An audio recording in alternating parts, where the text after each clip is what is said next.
আজকে আমি খুব দুঃখ ভারাক্রান্ত মনে আপনাদের সামনে এসেছি।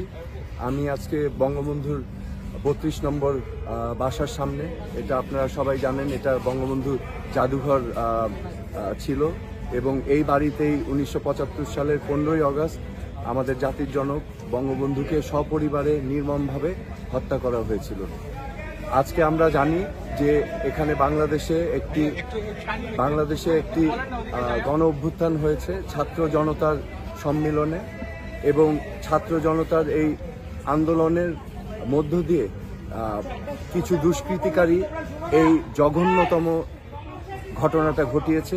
আমি এটার তীব্র নিন্দা জানাই এবং তীব্র প্রতিবাদ জানাই, এবং আমি আহ্বান করব অন্তর্বর্তীকালীন সরকারের দৃষ্টি আকর্ষণ করে আমি দাবি করব যে অতি সত্বর এই দুষ্কৃতিকারীদেরকে আইনের আওতায় এনে বিচার করতে হবে। আজকে আমি আরও আমার মনের কথা আমি বলতে চাই। আজকে আমার এখানে আসা হচ্ছে আমার বিবেকের তাড়নায়। আমি এমন একজন ব্যক্তি, আমি আমার বিবেককে দিয়ে আমি পরিচালিত হই। আমি অন্যায়ের বিরুদ্ধে প্রতিবাদ করি, আমি যতটুকু পারি আমি আমার অবস্থান থেকে করি। আজকে আমি বঙ্গবন্ধুর এই ৩২ নম্বরের এই বাসায় সেই আবেগের কারণেই আমি উপস্থিত হয়েছি, এবং আমি এটা কোনো অবস্থাতেই মেনে নিতে পারি না যে আমাদের ইতিহাস ঐতিহ্য, কারণ বঙ্গবন্ধু হচ্ছেন আমাদের স্বাধীনতার প্রতীক, তিনি বাংলাদেশের সম্বল। আমাদের বঙ্গবন্ধুকে ইতিহাসের আলোকে এবং মোড়কে আমাদের প্রিজার্ভ করে রাখতে হবে। বঙ্গবন্ধুকে অসম্মান করা হচ্ছে আমাদের মুক্তিযুদ্ধের পূর্ববর্তী 23 বছরের গণ আন্দোলন, যেই গণ আন্দোলনের মাধ্যমে আমরা মুক্তিযুদ্ধ করে দেশ স্বাধীন করেছিলাম। আজকে যে ছাত্র জনতা যারা আজকে আন্দোলন করেছে, তাদের উদ্দেশ্য কিন্তু একটি বৈষম্যহীন বাংলাদেশ, একটি বাংলাদেশ যেখানে সবার অধিকার নিশ্চিত করা হবে, এমন একটি বাংলাদেশ যেখানে সবার বাক স্বাধীনতা থাকবে, এমন একটি বাংলাদেশ যেখানে মেধাই হবে মূল মাপকাঠি।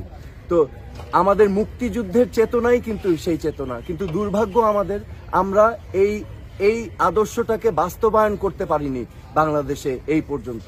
তো আজকে ছাত্র জনতা সেই উদ্দেশ্য নিয়েই কিন্তু আজকে রাজপথে নেমেছিল। তো কিন্তু আমি তার পাশাপাশি আমি স্মরণ করিয়ে দিতে চাই আমাদের ইতিহাস ঐতিহ্য, বঙ্গবন্ধুর অবদান, এটাকে আমাদের অস্বীকার করার কোনো স্কোপ নেই।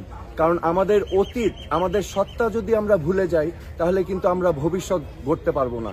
সেই বাংলাদেশ কিন্তু সেই আধুনিক গণতান্ত্রিক এবং সমৃদ্ধশালী বাংলাদেশ কিন্তু আমরা গড়তে পারবো না।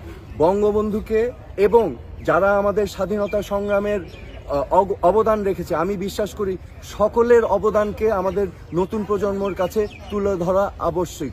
যেমন হোসেন শহীদ সারওয়ার্দী, একে ফজলুল হক, বঙ্গবন্ধু আমাদের মুক্তিযুদ্ধের প্রেরণা দিয়েছেন, অনুপ্রেরণা দিয়েছেন, তাজউদ্দিন আহমেদ, সৈয়দ নজরুল ইসলাম, এমনকি আমাদের মুক্তিযুদ্ধে অবদান রেখেছেন জিয়াউর রহমান সহ 11 জন সেক্টর কমান্ডার, এবং যার আরও অনেক বীর, অনেক হিরো এবং অনেক নায়ক, মহানায়ক আছেন, যাদের ইতিহাস আমাদের নতুন প্রজন্মের কাছে তুলে ধরা আবশ্যক। আমি মনে করি এই চরিত্রদেরকে নিয়ে